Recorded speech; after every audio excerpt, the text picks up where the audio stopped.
And here's a look right now across the southern half of the state. Definitely seeing some hazy and warm conditions all across the board there. 69 out in Galveston, 74 in Houston, Edinburgh at 80 degrees, as well as those conditions remaining mostly warm for the extended outlook. We are expecting the next 3 days to be in the 70s and 80s across the state of Texas. So expecting those conditions to remain just mostly warm. There is going to be several cold fronts that are going to be moving through the state. However, most of these fronts too weak to reach the valley. We're really not going to see much temperature impacts from these systems. It's just going to remain warm. As we look at those overnight low temperatures, you're asking yourself if you need a jacket. The answer is no. We are expecting those warm conditions to last for the rest of the work week into the weekend. But the National Weather Service issuing a wind advisory from 12 p.m. to 6 p.m. that does include inland Cameron, Willacy, and southern Hidalgo County, as those winds expected to gust up to 40 miles an hour. So those future winds gusting up to about 30 to 40 miles an hour.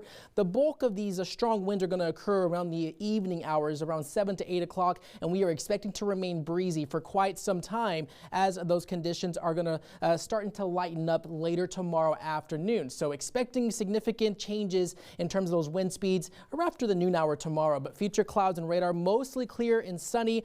Very nice conditions to do outdoor activities, even though those areas out towards the west getting up to about 93 degrees, but we are going to remain a bit on the cloudy side along our coastal area. So expecting those conditions to remain mostly just breezy and warm. We have this high pressure system over the Gulf of Mexico and the Caribbean. This is going to be impacting us across the southern half of Texas. So that system remaining there for quite some time. We're just going to remain breezy and warm. Highs in the 80s and 90s, lows in the 70s and 60s. And like I said, we're going to have a series of fronts moving through the state of Texas, but expecting those conditions to remain just mostly warm and humid for the next 7 days. Look at your forecast. Highs in the 80s. We're going to be in the 90s by the end of the work week, but we are going to see slightly cooler temperatures for the weekend, but temperatures warming up into the upper 80s by Sunday and Monday.